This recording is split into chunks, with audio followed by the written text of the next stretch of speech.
Welcome to the Corporate Entrepreneurship Institute resource course. I'm Jeff, the Director of Venture Asheville. I've got Ron in the room. Ron's our intern. Say, hey, Ron. Hello. And you all know who you are, so let's jump in.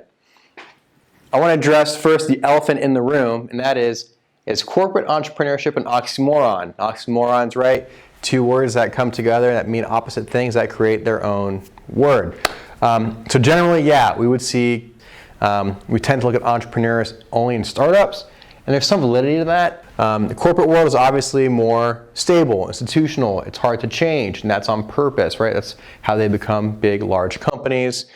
Typically, they're going to be old school, right? Our entrepreneurs are creative, innovative, youthful, and generally risky, right?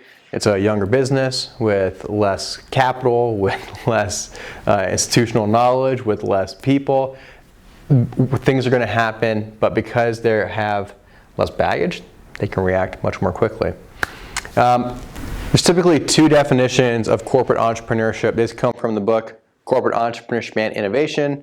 Let's look at those real quick. The first one is the generation, development, and implementation of new ideas and behaviors by a company. That's a little bit textbooky.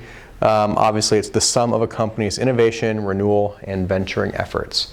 It's all of the activity, right? So that means that corporate entrepreneurship is a practice of performing entrepreneurially, tough word, inside of a large, more established organization. The definition asserts that every corporation acts entrepreneurially, but there's a difference in the degree and frequency of entrepreneurial activity between corporations. That makes sense? Because you got to be doing something entrepreneurial to be in business, but different companies do it more or better than others. All right, these are the 500 biggest corporations in America by age, industry, and size, right? So you've got the year founded, their industry, and then when they were founded and their size by revenue, right? Bigger the bubble, bigger the company.